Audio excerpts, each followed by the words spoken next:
Hi all, welcome. I'm going to give people a few minutes just to trickle in, but welcome everybody. And you are here for our program about the exhibition Ötzi by Nicole Wilson.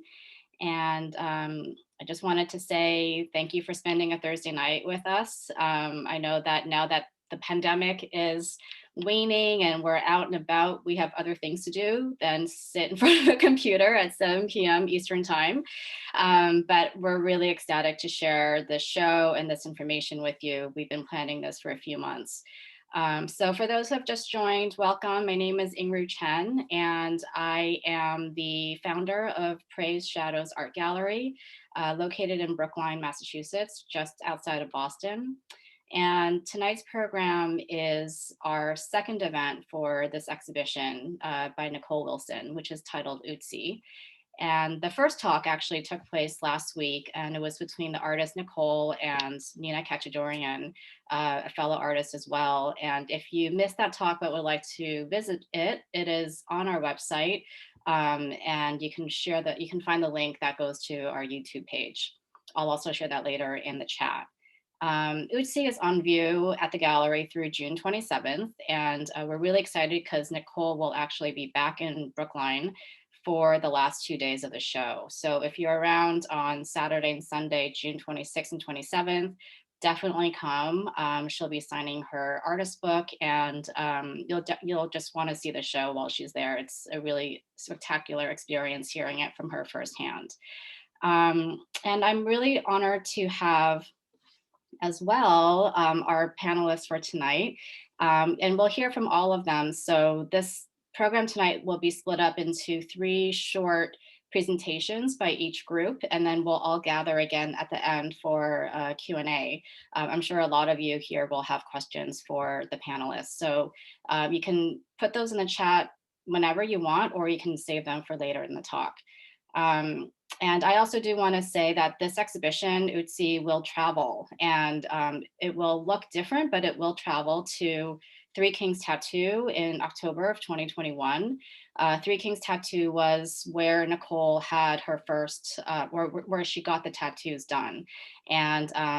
And they have been just incredibly generous and wonderful partners for this. So I want to thank them, and I want to thank Matt, the owner, for just being gracious and as excited as we are for the show.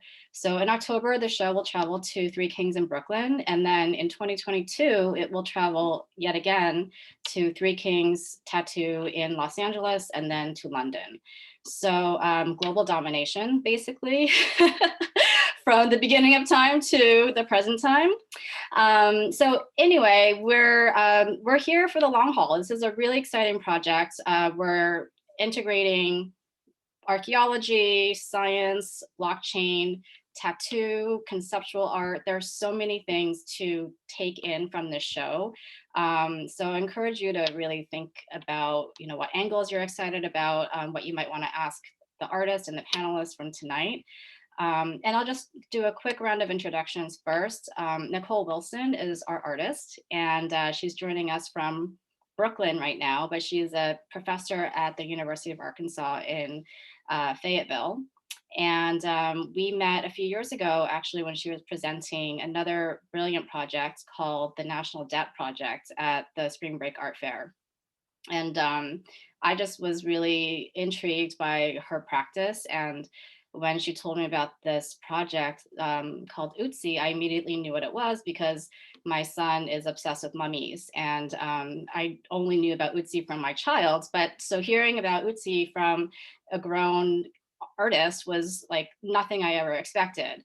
But we've gone on this journey, and we have really created something that took her long-term durational practice of this work, and then ultimately partnered with Fairchain, who are represented here by Max Kendrick and Charlie Jarvis. They're also joining us from New York, and Fairchain is a company that Praise Shadows Art Gallery has been partnering with since early 2021. We have now done 3 exhibitions with them, and we will hear from them and see kind of a demo of how this specific project is working, but also to hear from them about why their work is important for the ecosystem of artists and sustainability for the art world. So Max and Charlie are the co-founders, and I just want to shout out Charlie, Cambridge born and raised. So for those of us from Boston, I'm real proud. And I'm also so honored to have Professor Amy Whitaker, who is joining us from New York as well. And she is a professor at NYU at the business school and teaches an incredible course, at least one incredible course. I'm sure there are many more, but on art and entrepreneurship and the business of this art system that we are all in. Amy's work has been so integral, and I've known about Amy's work for a few years, ever since I've been working with blockchain and art. So I'm really honored that she's going to spend about 10-15 minutes tonight to present some of her research and to talk to us about why blockchain is essential, or is an important component for equity and collaboration for artists. So I am going to start moving things forward. We're going to start with Nicole Wilson, and then after Nicole, we'll go to Amy, and then after Amy, we'll go to Fairchain. So everyone hang on tight, and we will start to hear from Nicole and see this brilliant, beautiful exhibition. So Nicole, I'm going to have you unmute yourself. Hey. Thank you, Ing. And thank you again, Amy, Max, Charlie. It's so awesome to be in the Zoom space with y'all, and then also everyone who's joining us. So thank you for tuning in. I am going to start by sharing my screen and just give you guys a few images to look at. So for some context. So this is the installation that, as it is right now, at Prairie Shadows up in Boston. So if you haven't stopped by, and if you're able to stop by, totally check it out. And I'm just gonna go through sort of like the conceptual underpinnings of the project for those of you that may not be familiar with the project, and then scroll through some images just for some context as things go along. I think it just might be helpful if we sort of all get the baseline. So this project is all a result of Ötzi, the world's oldest natural mummy. For those of you that don't know, in the 90s, he was discovered in the Alps. And because Ötzi is a natural mummy, he's not prepared for death like other mummies are. So he, scientists were able to piece together just about everything about him, his cause of death, his last meal. But the one thing that has befuddled them for years, because they can't actually ask the mummy why, is what the tattoos on his body meant and why they were there. So I for years have been sort of fascinated with Ötzi, particularly because when I was in grade school and when I was taught about the mummy, I was told that he was a sort of formative ancestor, like an early father figure per se. And later in life, when I was reading about Ötzi and his tattoos, I was thinking about that. It sort of pulled back into my head, and I started to devise the conceptual underpinnings for this project. So utilizing a substance that is mine and only mine, something also that references my own particular ancestry and is divergent from Ötzi's. I devised this idea to tattoo myself in my own blood. And I worked with Three Kings Tattoo, and specifically the artist Matt Moreno, to tattoo Ötzi's tattoos onto my body in the exact same location as they are on his body, in my own blood. And then for the last 5 years or so, I've documented these tattoos as they've slowly faded away from my body. And the result of all of that is what you're seeing here, is the installation at Prairie Shadows. So there are a couple of elements. The first are these images, and there is one image of each tattoo translated from the mummy's body onto my body and then onto the wall. So everything is also referential and indexical, both to the mummy and then also to itself. And I'll explain a little bit more what I mean about that as I scroll through these images. I think about these particular images more as sculptural objects than as images. So yes, there's the documentation of the tattoo on my body, and I framed them very particularly so that they would be sort of this gallery kind of museological framed artwork. But the back sides of them have image information that references what the tattoo is on the mummy, and then the date that the documentation was taken. In the center of the gallery space is the stainless steel table because it references the table that the mummy sits on in South Tyrol, with the special edition, and then also the artist book that we've made for the project. And so big shout out to Small Editions, based here in Brooklyn, and the designer Bryant Wells, who are incredibly integral to helping me make this, and Sean Morrissey, who was, my printmaking friend and faculty member at the university, who helped me screen print for the very first time. So from here, I'm going to just switch my share 1 second so that I can give you all some moving visuals, which I know everyone likes. So the special edition is the artist book, which is indexical to the images in the show. But then there's also some other elements. So I was thinking a lot about the special edition as being something like a Fluxus box, which could contain a lot of elements that might not necessarily sort of fall within, might not necessarily be in the book itself. So this is the book, and you'll notice the images actually look very similar to the images in the show, and the indexing is very similar as well. These are, sorry, I want that to go away. These are the instructions for collection and instructions for individual use. So they reference the digital files, which is the main purpose of this talk, and the thing that everyone's going to spend hopefully some more time talking about. So alongside the photographs that are up on the wall, the special edition and the artist book are these digital files that are being offered up for sale through Fairchain.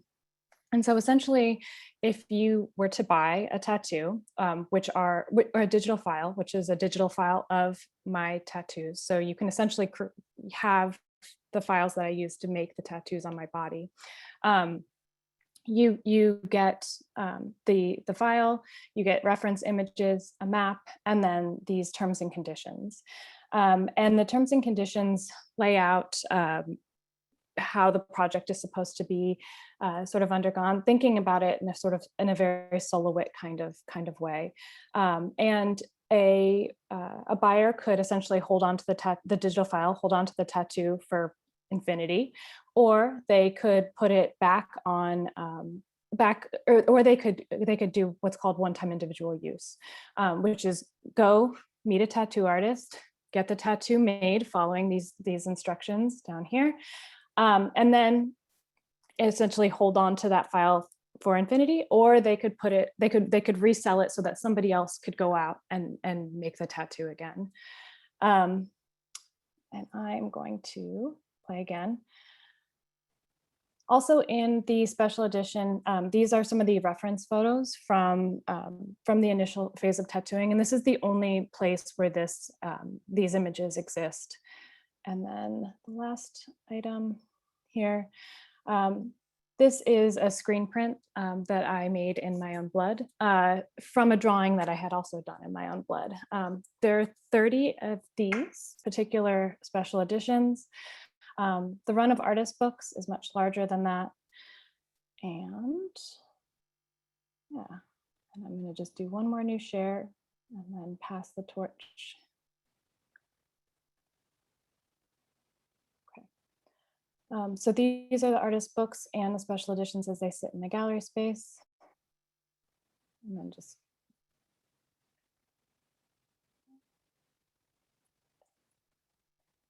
okay.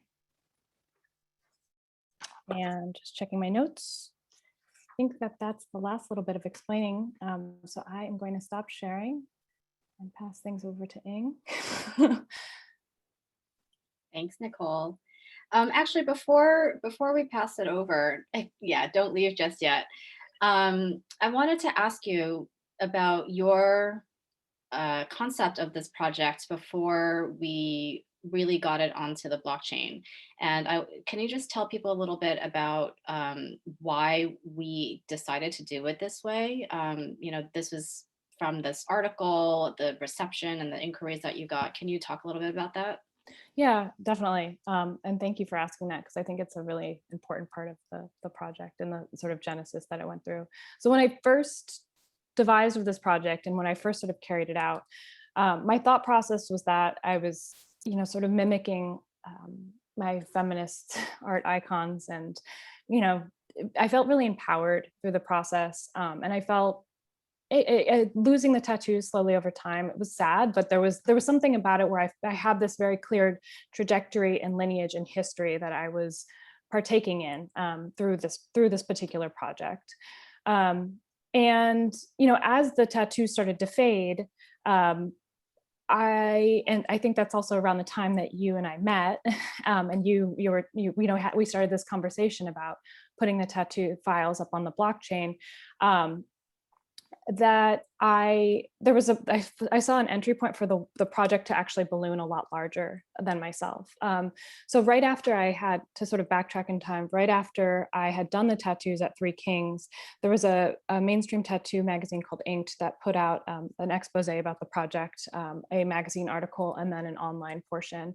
And I'd received a lot of inquiries from people about getting, purchasing my tattoos or getting the tattoo files that I had used.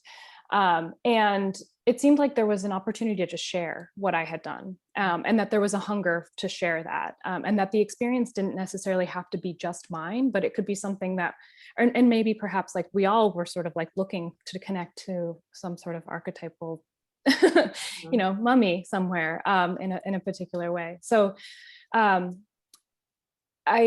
should also maybe say that getting to this point in the project, I've had to sort of rethink my entire artistic practice, which has been so fun because so much has changed through creating the digital files, and so much has changed by being able to offer things outward rather than sort of have a more inward looking practice. Yeah, as an artist. because it was, I mean, when I met you, you had already embarked on this for several years. And I imagine, you had your partner TJ photographing and documenting.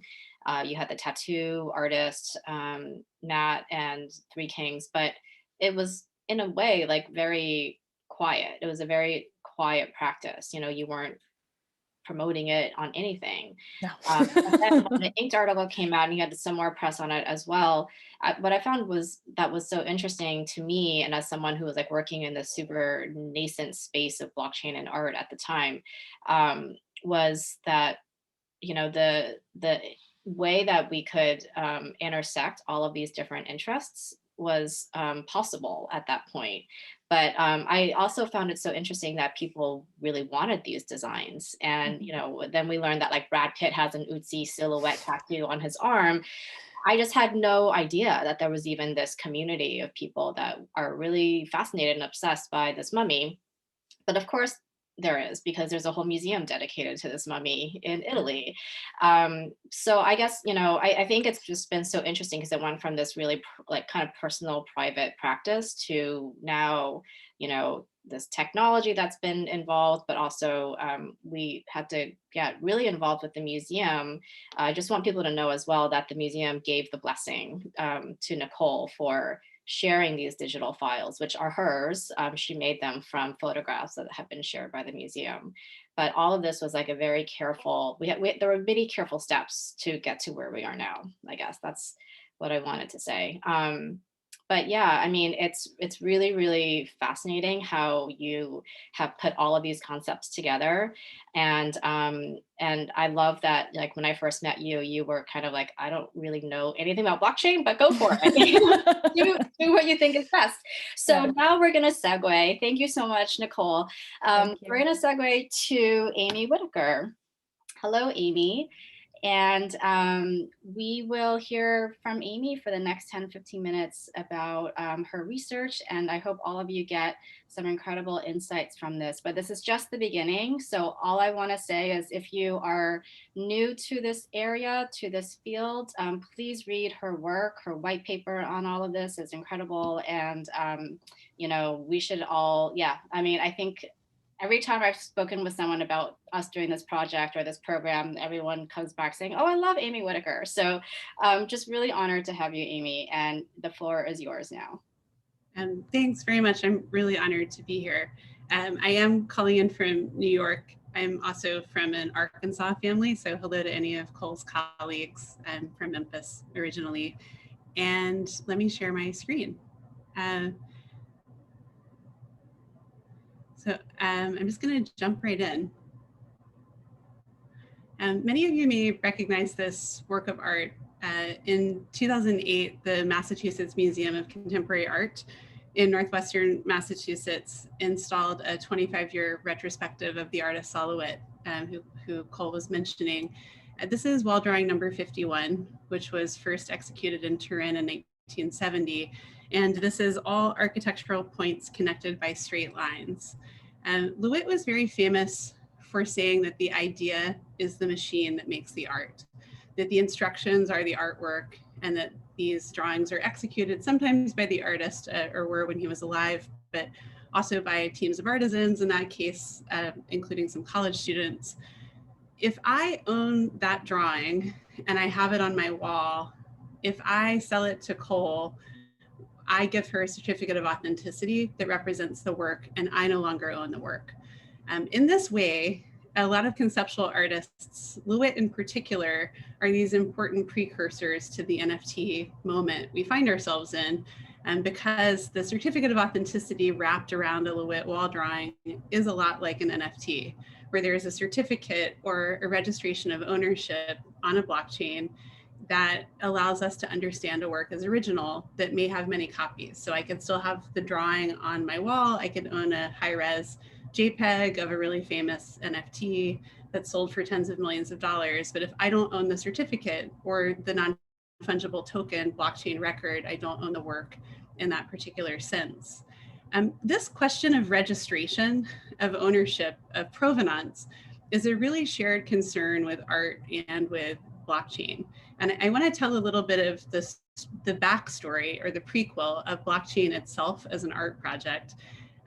As Ian mentioned, I teach at NYU. I'm in the Visual Arts Administration program, and every semester I give a guest lecture in a class taught by David Yermak, the chair of the finance department at the business school. He's co-registered with the law school. And a few years ago, Professor Yermak was reading the Satoshi Nakamoto white paper, the announcement of Bitcoin, actually around the same time that the Lewitt show was installed. And the paper that really launched blockchain as we know it has 8 footnotes in total. And 3 of the footnotes are to the work of Stuart Haber and Scott Stornetta. They have a third author in one of these papers, David Beyer, who I think teaches at Barnard. Haber is a cryptographer, Stornetta is a physicist, and they met working together at Belcour in New Jersey, in Morristown, New Jersey, in the late 1980s. So you have to imagine this is the time when personal computing was coming online. Something like 15% of US households had a computer. And they said to each other, it's so easy to manipulate a digital file. How will we know what was true about the past? And how will we know that without having to trust a central administrator to keep the record? If that sounds like a poetic question or a humanities and art question, I think that it is. And actually, if you read the 1991 paper where they essentially proposed the timestamping device or system that the Bitcoin blockchain and later the Ethereum blockchain are based on, they quote the Rape of Lucrece and the Who Will Guard the Guards in the original Latin. But it turns out that in the late 1980s, when they were inside the art studio moment, this was incredibly hard to do. And one day, Stornetta was with his family at the the local Morristown Friendlies restaurant. And I know Haber and Stornetta because Yermak actually met with Stornetta at this restaurant, which is where Yermak, who lives in Morristown, takes his children on their birthdays for milkshakes. And Stornetta said, you know, we were trying really hard to do this. We couldn't figure it out. So we just decided that we would prove that it was not possible. And then he's standing by the ice cream cakes. And he's like, actually, if we built many different copies of the ledger, we could create a system where you wouldn't have to trust a central administrator. They were like Van Gogh circa 1890 artists ahead of their time. They spun out a company called Surety, and actually, if Surety had paid a patent maintenance fee, the entire blockchain would have been under US patent the first year of the Satoshi white paper. But fundamentally what they did was they created this system where we could trust a registry of information. They actually didn't do it by cryptocurrency, by rewarding people for verifying the record with cryptocurrency like Bitcoin or Ethereum. That came later. What they did was they circulated copies of pieces of the ledger, and then to belt and suspenders it, every week they published it in the Lost and Found section of the Sunday New York Times. They actually still publish it, so I think we could call this the oldest blockchain in the world. But this idea of creating something of value really early on, but not necessarily owning it or not being sure what will happen with it, is a very common position for artists. And this is a picture of Jasper Johns and Robert Rauschenberg from 1953, many years before they both had their initial exhibitions at the Leo Castelli Gallery. This is a page from Leo Castelli's notebook of the original Jasper Johns sales. So you can see the prices are in the $300 range. I have been looking at how to include artists equitably in markets. This is something that comes up a lot. Legislatively, people try to propose resale royalties. There's a very famous case that was part of the attempt to do this in the United States in California in the 1970s that Robert Rauschenberg sold a work in the late 50s for $900, so he got $450, and then the work was resold at auction in the 1970s for $85,000, and he didn't get any of it, but his career and his work helped to create the value that the collectors got. Just to say a tiny bit more there, Robert Rauschenberg's first show at the Leo Castelli Gallery, one work sold, and only because Castelli bought it. That work, Bed, Castelli donated to MoMA in 1987. And Robert Rauschenberg represented the United States at the Venice Biennale in 1964, won the top prize, and that's when his career really took off. But this fundamental question of how we talk about value and artists participating in value, and artists as the originators of that value and the kind of owners, the fundamental owners of their work, is something that's really been my original connection point to blockchain. So I do work on proposing fractional equity registered on the blockchain, and I've proposed this conceptually and then more recently studied it empirically, partnering with Roman Kreisel, who's the finance professor at the University of Luxembourg. So I go into archives and find primary records, and then we compare them to Roman's auction data. And I see Christy Bryce is in the audience. I want to thank Christy for helping me access the data from the Betty Parsons Gallery, which is important to this project. But what you can see in this chart is that if Jasper Johns, and the same is true for Rauschenberg and for the Betty Parsons Gallery overall and the Green Gallery, what you can see is that if Jasper Johns had retained a small portion, 10% ownership in his work when it had first sold, he would have vastly outperformed US equities markets as represented by the S&P 500. He would have made a 20 to 40% return every year from 1970 to 2005. And some of his works literally outperformed the market by up to 1,000 times. So this is an interesting piece of information because it sounds incredibly neoliberal. It sounds like you're reducing artistic value to financial value, but actually I think ownership is a pretty profound concept that's related both to autonomy and dignity for artists to decide whether to participate in these systems. And also I think ownership is a prerequisite to generosity. You cannot give something away unless you own it first. And so what really excites me about the NFT moment that we're in, and I'll just share a few examples and then offer a question or two and then turn it back over to Ying, is that we're starting to see these really interesting experiments in equity, in artists owning a part of their work in the secondary market, in collaboration or risk pooling, in artists banding together and having a kind of shared financial future. So if one succeeds, they all succeed a little bit, and forms of redistribution. So on equity, Super Rare, one of the big platforms, has a secondary resale royalty. Monograph, one of the first blockchain registries for art, also has a secondary royalty. And this is a project called Feral File, started by Casey Reese, an artist. And this is an exhibition, Social Codes.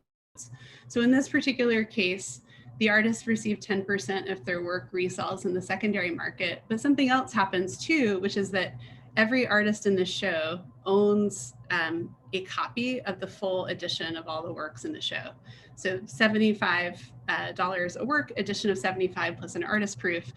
When this show went live, a lot of people speculated into it. Some of them probably algorithmically. The website crashed and they relaunched. And as you can see, this work, Transparent Grit by Dmitry Cherniak, the cover image of the exhibition, people are trying to flip it for thousands of dollars. And these are just posted prices. These are not confirmed sales prices.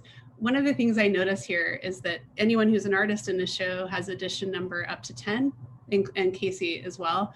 And none of them are reselling it, but they could if they wanted to. So what you see here is this form of risk pooling, that if an artist wanted to participate and sell this work to make money, they could. You also see projects like Kalani Nicole's Transfer Gallery exhibition of NFTs, where if an artist sold a work for $100, they got 70 and 30 was shared across all of the artists. You also see these examples where artists are doing this redistributively in different ways. So Sarah Ludi, who's represented by Bitform's gallery, when her work sells now, 35% of it, the price goes to her gallery, but of that 35%, it's in 5-7% shares, one of which goes to the gallery owner, Steven Sachs, and the others go to the art workers at the gallery. So she's redistributing money from sales to individual art workers. We're seeing a ton of really interesting experimentation around this. And I think what it invites us to think about is how we talk about the value of art and how we include artists in the financial life of their work without that reducing their work to its financial life. So I'll stop slide sharing. I have one question, I just, as a provocation. I've said this in some other talks, and I want to say it with Cole Wilson here. You know, part of why we're talking about NFTs so much is because a work by Beeple or Mike Winkleman sold for, people say $70 million. I say 69.346 million, because all of those are relevant numbers to artists who apply for grants that are comparable to the last rounded digit there. That work represents drawings or artworks that the artist made since 2007. And so it has this labor study of value. And I think it's really interesting to say, well, why wouldn't something like the National Debt Project be this work instead? You know, how do we talk about labor? How do we talk about value? And how do we talk about that as a shared problem in the interest of art and in the interest of generosity? So I just want to say again, it's my honor to be speaking with people, all of whom I admire tremendously individually and whose ventures I admire. And Cole, it's really great to get to know your work. And if anyone missed the talk last week with Nina Katchadourian, I wholeheartedly recommend it. And I will turn it back over to Amy. Thanks so much. Thank you, Amy. I just feel like that was the teeny tip of the iceberg for knowledge and also Amy's incredible research. So thank you. And honestly, I we could talk about this for a long time. I hope that people will start kind of generating their questions that they might have in their heads as we head into Max and Charlie's presentation. I just think it's so interesting because, I know, Amy, you've been working with blockchain for several years. And when I started working with it a few years ago, it would take me like 45 minutes just to explain to somebody what blockchain was and then, or an art collector. And then I would have to spend another 45 minutes talking about the artwork itself. And now, you've been able to kind of encapsulate that into a much shorter presentation. But what I think is fascinating is that the medium, or that blockchain is and could become an artistic medium. And that's what artists have been using it for. It's not just a currency. I think a lot of people had this misconception early on that it was Bitcoin, and that was all they knew. So I'm really excited to hear from Max Kendrick and Charlie Jarvis, who are the co-founders of Fairchain. And they are doing really interesting work that I am just excited about, because I think that they have the livelihoods of artists in mind, and also you're approaching this in a really humanistic way. Not to say that other companies in this space are not, but I also just like them as people, and we've had a lot of fun collaborating.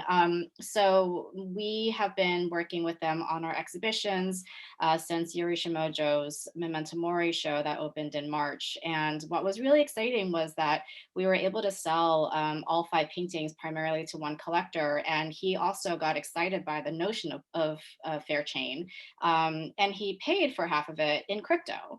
And like, I don't know, it was exciting. And I think that, you know, this is just, there's a whole new space for this. I think that was the last thing that Yuri expected when she painted those works 10 years ago, but here we are, it's a whole new world. So I will turn it over to the two of you now for your talk. Hi, everyone. Hi. Oh, thank you. And it's always, you know, I think it's always so nice. Well, always, as if we do it all the time. It's so nice to be able to speak right after Amy, because every time, when you're sort of starting a company or working on something that deals in like social equity, and it's sort of a hard slog, and you hear someone sort of describe it in such sort of an inspiring and exciting and enthused way, it's really a treat. So we've had the good fortune to be able to spend some time with Amy in the past, and every time we learn so much. I guess sort of just to give a bit of background on sort of what our sort of approach is, and sort of a bit about sort of Fairchain, and what we're attempting here, and what we're building is that we're basically, what we're working on is saying, hey, how do we use this technology to establish a new framework for equity and trust between the different parties in the art market? That'd be sort of artists, galleries, and collectors. And in that end, there's a lot to it, right? From like, because there's a piece of, it's like a technology product, and it feels very business-like. It's all about sort of how do we deliver value to like each group here. And I can sort of tell you, I've got sort of notes off the side of the screen about, hey, how we help collectors with this, and we help artists with that, and galleries with that. But I think at the core of this, and what we sort of should come back to and sort of start with and come back to, is that we really started this initiative because we were primarily interested in how technological shifts can be used for sort of social good.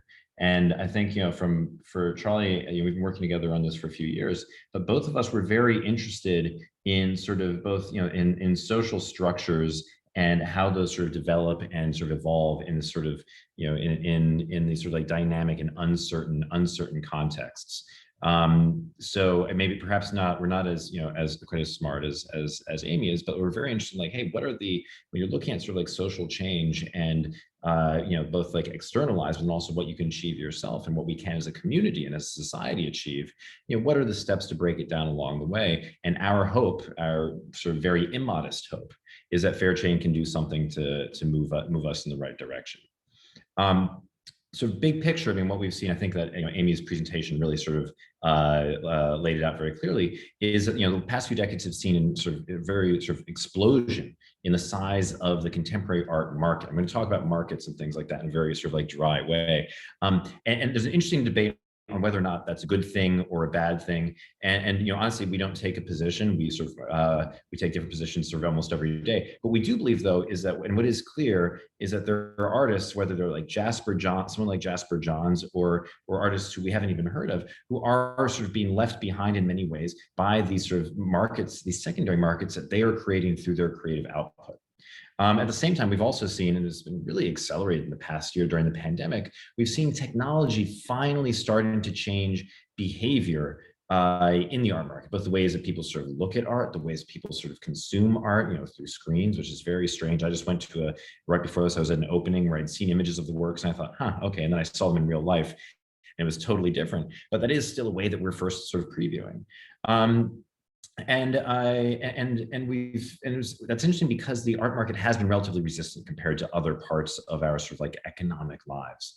Blockchain has been particularly interesting because it allows us to, and I think the way that I sort of phrase it, which is maybe I'm trying perhaps vainly to summarize sort of what Amy does, is I think look at blockchain in this, maybe the Friendlies example as well, is how you sort of deinstitutionalize trust.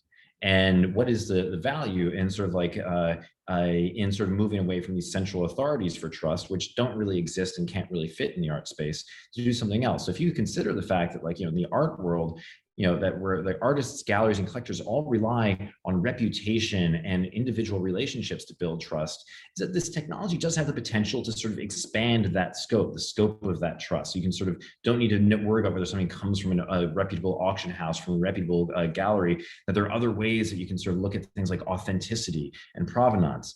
And that's really great in this bigger globalized setting. So overall, I mean, I'd sort of go back to this notion that, like, these changes are, we've all seen in other parts of our lives as technological changes pass through, and they haven't all necessarily been democratizing. And so what our sort of experiment is, and our initiative is that when you look at this change that's coming into sort of the art market, it has the benefit in some ways of having been more resistant. And as these changes are coming, are there things that we can do to get ahead of it, to make sure that when if a standard is to be set, that it's set in a more equitable and sustainable way sort of for everyone. So we see a bit of an opportunity to get ahead of the curve and build something that is more equitable, supportive of stakeholders, whether the artists or galleries like Praise Shadows that support them, but also collectors too. And the goal for us is also, how do you make the platform more accountable to the communities they serve? Which is why our approach is very focused on the artist and centered on the artist and the creator, like Cole, as the key stakeholder. And there's more that we have to talk about there, and sort of our structure and sort of fun bureaucratic things that I quite enjoy. I used to be a U.S. diplomat, so my love of bureaucracy and bureaucratic structuring knows no bounds.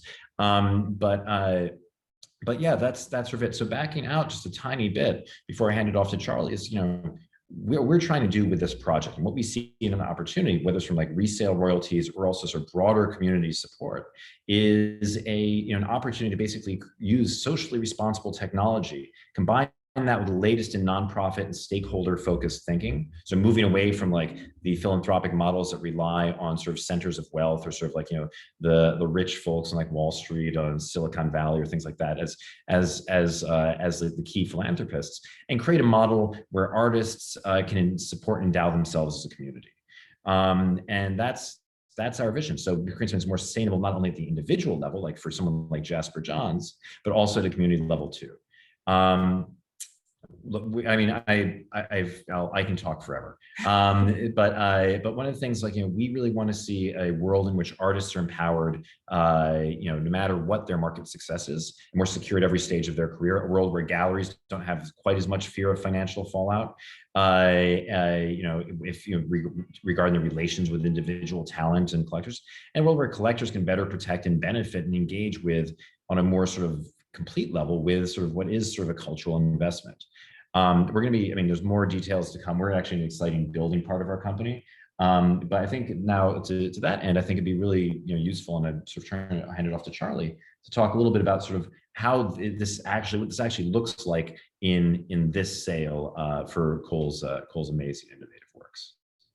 Yeah, so I actually have a demo that I'll show in a bit. But at a high level, in my background is in computer science. Max and I actually met while I was at the engineering school at Stanford.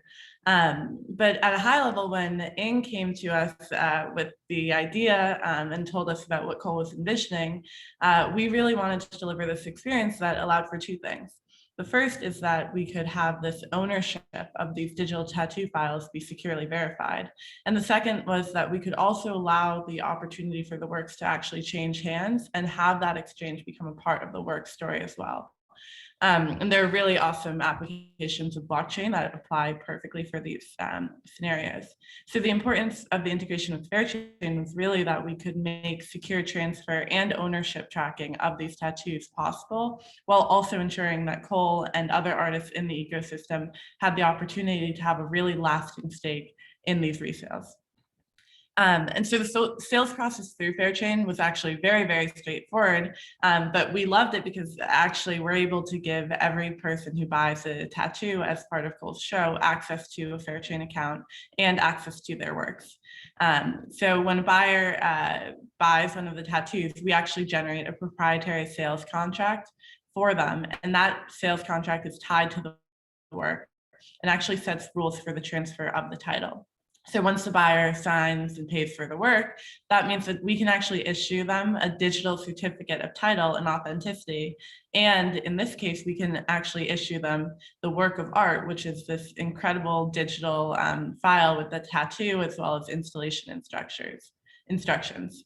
And then we give buyers access to a Fairchain account, and this actually allows them to manage that digital file and manage its title. So through the account, you can log in, you can see the work that you bought, and you can download this file and give those instructions to your tattoo artist. Now, the other really cool thing is that once the tattoo is purchased, buyers have the right to use it, but they also have the right to resell it. And that happens through our platform too. So I'll actually show this demo so that you guys can see what it looks like. Share.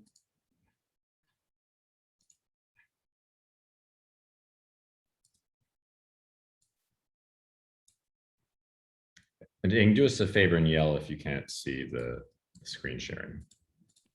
You guys are great. Great. Okay.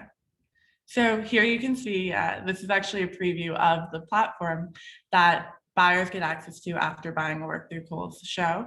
And this is a preview of what it looks like to go into a work. You can see the actual digital artwork. You have the option to download this file, and you also have access to a digital certificate of title here, which records provenance of the work, but history. The cool thing is when you want to transfer title, you do it through here too. You just enter in the next owner's name and other information, and then send the request, and we manage the rest of that.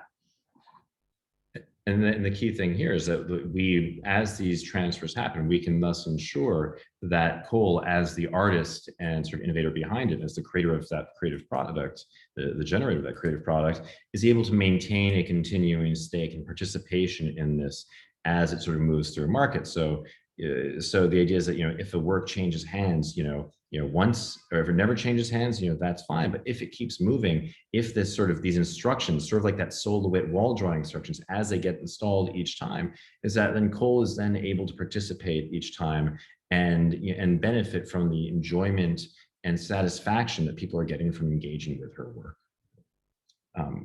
So we're happy to answer more questions after, but we'll pass it back to Amy for now. Thank you. I think all of us can come back on, and I've just put in the chat that we are taking your questions. So if you have any, please let us know. But I'm happy to kind of kickstart it right now with a really fundamental question that I think Max and Charlie, I would like you to answer. And that is, why are these digital tattoo files not NFTs? You guys are muted, by the way, so please, yeah.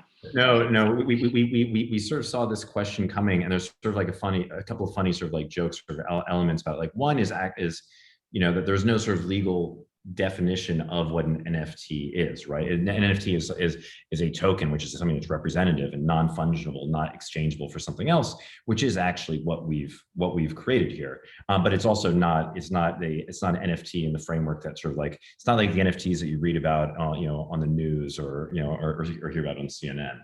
And I mean, I think the cool thing, what we really love about NFTs are two things. We love the fact that you can track ownership of works in a way that's verified on the blockchain. And we love that you can make this framework where artists are included in all resales in the form of royalties. And the system we built actually was a recognition that blockchain is really essential for creating these two functions. The actual application of an NFT isn't necessarily the best way to do it, especially as we think about how to apply a solution to the world of physical art, or how to apply a solution to something like Cole's show, where you might not actually want to have this digital file accessible to everyone. So the solution that we've built and our specific application of blockchain as opposed to NFTs actually allows for a lot of the same benefits while also giving additional applications to the world of physical art, as well as added layers of privacy for collectors as well. So technically not an NFT, but very similar. I mean, do you feel like there's a lot of overlap between what you guys are doing with Fairchain and the artworks that have been coming your way? Do you feel like there's a need to differentiate between what you're doing and the NFT space? I think it's kind of interesting too, because I go back to sort of the example of, Solowit's wall drawing 51. And, we saw the instructions there on the screen, but, the certificates, the question is that anyone can go see a photo of Solowit's wall drawings installation. You can sort of deduce a lot of sort of how it was done, much as you can sort of try to deduce how an artwork was made, and that's what forgers do. But the actual, generally speaking, that those instructions for the installation of those wall drawings are not public. And maybe Mass Mocha has made them sort of available. We saw one set of instructions there, but generally they're not. And there is something to be said for creating a way in which I think there's like the NFT as sort of is an indicator of ownership, but actually there is a bit more sort of complexity, I think, in the way that people sort of connect with sort of like objects, instructions, and there a little bit of privacy over who might own something, and a little bit of sort of confidentiality about something is done, because sometimes Solowit, the ideas of the machine behind the art, but like that makes sense. That was very much his point. But there's also other artists who like to have a little bit of sort of magic behind the scenes as well, and sort of like magician not revealing their tricks. It allows for a layer of separation, which for certain types of works may be more important. The other piece is quite simply, as Charlie put out, we've sort of watched with sort of like friendly sort of amusement as a number of people have said, hey, we're going to do NFTs for physical art. And we've put a lot of thinking into it. And there are some ways to do it. And actually, as I said, what we're doing technically is, I would actually say almost like technically is an NFT, but it's not sort of in any sort of the Ethereum, the standard, NFTs that everyone's more familiar with. But the thing is that actually making that bridge between the physical and the digital is really, really hard. And so actually, it's in some ways, it's easier with some of Cole's works than it is with physical works. With physical works, there's a lot of complexity. It actually makes just that token really hard, because once you move from beyond the concept or a purely visual reflection of the concept, and there's actually an object attached, it gets tough. We're trying to build something that's durable and can work in all of these situations. Great. Amy, do you have any insights on that or anything to add to that? I underscore that I think it's really important to think about NFTs from first principle, and you described them from first principle. They're a way to create an original registry of a work of art. So I mentioned the project from Feral File. That's not technically an NFT. It's a blockchain NFT. So it's listed on the Bitcoin blockchain and not the Ethereum blockchain. So it doesn't have what Max is describing as a ERC 721 non-fungible token structure. And I think anytime, I fundamentally think blockchain is an art project that we all live in relation to, and that we're just trying to figure it out, and that it's very easy for something to seem trendy or like overly exciting or overly easy to criticize. And I think when I hear you talk, I hear you kind of doing the work to figure out, like as if an artist trying to figure out what to do with materials, like what to do with the materials of the blockchain. And then I think everything you said makes sense, that you're trying to use the materials to solve for a purpose, which is like Cole's amazing project, and how to register it, and how to create these kind of community documents around it too, like these kind of ideas, Cole, for how you want your work to live in the world. So that makes perfect sense to me. And I think a lot of the NFT conversation in the narrow sense is easy to criticize for the too many whistles and bells and environmental costliness of registering things. Yeah, that's... Charlie, I'm sure you could say more kind of technologically on that than I can. Yeah, sorry. Oh, no, it's okay. Well, we got a couple of questions, and there's one that I'd like Cole to answer. This is from Doug. And Doug asks, do the instructions files reference the use of blood as the ink, thus the tattoo being ephemeral? Or are the tattoos intended to have a different embodiment on someone else? I did a really quick in-chat answer, but Nicole, it would be great to hear from you and your thoughts and philosophy on what you ended up deciding on. Yeah, awesome. I love this question. Thank you. So when I created the instructions for use, I was thinking a lot about a Fluxus score, and obviously put them in sort of like a phase folder that's very similar to a Fluxus box. But I was thinking about how I could translate the really amazing parts of my experience to somebody else. And so, the first bullet point is find a willing and collaborative tattoo artist. And that will sort of like, in the stages that follow and the numbers that follow, that sets the tone for what happens. So, obtain your pigment once your collaborative and willing tattoo artist agrees. So if you find a tattoo artist who will tattoo you in your own blood, I only know of one, so and I know he's in California right now. So if you're not in California, that might be hard to find. But they explicitly suggest that ink might be the better solution for you, or for anyone who's getting the tattoos. There's a certain point, I think it's around number 7, where it's at this point, I explicitly say at this point, the tattoo is yours, and it's yours to live with and document as you see fit. And yeah, so essentially I'm just trying to pull as much of those really amazing and things that I did, right? And all of the really great things about those 2 hours that I was at Three Kings and had this experience, and pass those off and in the best way that I could, which is through a set of instructions. But I am really excited about what starts to happen when these are out in the world and other people start to live with them and talk about them, and they can share those, they can share my story, or maybe not, maybe they just share their relationship to the mummy. That's what I'm really excited about. That's great. And one of the things that people should know is that when we do have the exhibitions at the Three Kings locations, there will definitely be tattooing happening. So if you are in the vicinity of New York, Los Angeles, or London, and you would like to work with a Three Kings tattoo artist with one of these Ötzi files, we can make that happen. In fact, one is happening next week or the week after. So yeah, we're very excited 15th. about that. There's a question from Christy, and I think perhaps Max and Charlie, you guys are the best ones to answer this. Does the digital art then get sold only through Fairchain so that the payment can be tracked and the artist's percentage sent to her? How can a blockchain registry track sales that place in galleries, auctions, etc., and still remit a percentage to the artist? That's a very good question. Sure, and sorry, we're talking about Ötzi. We have a cat in here named, its name is actually Ötzi, which is kind of a funny coincidence. Tends to jump up whenever we get asked a question or a tough question. No, so I think actually, Christy, you're absolutely right in understanding that. And so what we sort of, in looking at this, we saw the need for like some sort of third party. And this goes to some of the issues, especially in the physical art world, which is what I believe you're alluding to, in that like you do need sort of like, where is this sort of like trusted third party, almost like a clearinghouse, for these transactions, to help sort of basically manage and ensure, keep track of the artists where they are and help ensure that they get paid. And that's why the sort of the title transfer process, and here not only the title transfer process, but actually the movement of the digital files does happen through Fairchain. The neat thing about that, which I will say, is I think is important to note, is that we have actually everything we've designed is durable.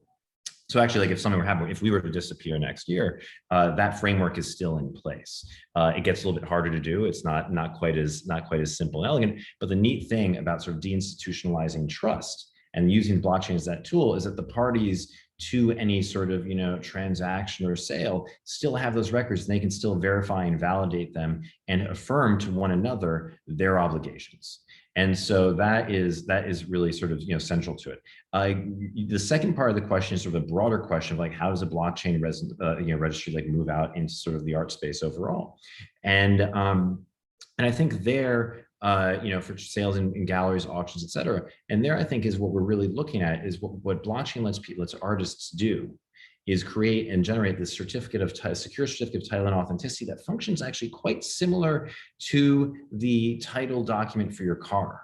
And so the same way that, you know, if you go to a car dealer, or if you go to, or if you buy a car or sell something straight off of Craigslist, you create, by creating that sort of clear identification and sort of legal identification and agreement that that document represents possession of title or title for the vehicle, you're then able to basically sort of set rules around it, and but create incentives so that a buyer, if they're buying a work 3 generations down at an auction or something like that, they have a strong incentive that, they want to make sure that they actually have that digital certificate of title, whether in blockchain or otherwise, that was actually signed by Cole or the originating artist. And that's the idea overall.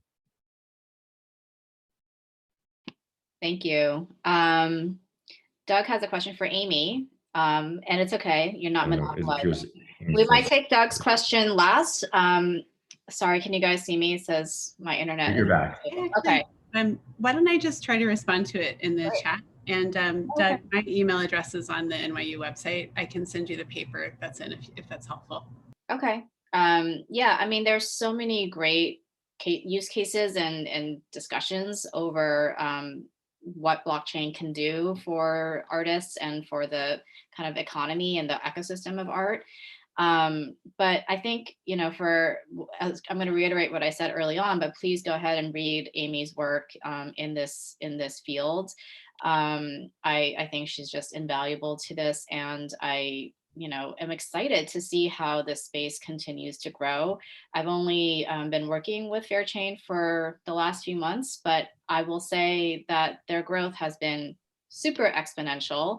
And so this is very, very exciting for Prey Shadows, for artists like Nicole and our other artists, but just also for the field. I feel like we've been talking about this for a long time and trying to figure out ways to change the system. And hopefully, with companies and folks like you guys and scholars like Amy and artists like Cole, we can start to move the needle a little bit.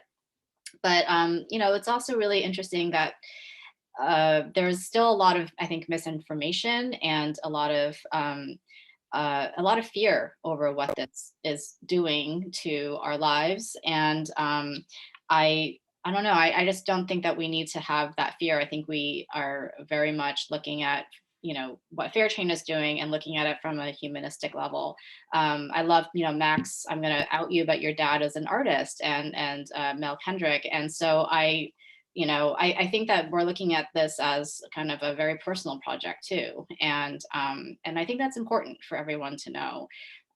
So thank you all. And this will be recorded, or this has been recorded, and we'll share this publicly in the near future. And if any of you have questions, please go ahead and email us at gallery@prayshadows.com. We'd be happy to answer questions and connect you with our panelists today. And again, Nicole Wilson's Ötzi is on view through June 27th in Brookline. Please come, and I hope all of you have a great night. Thank you so much. Thank you, everybody. Congratulations. Thank you so much.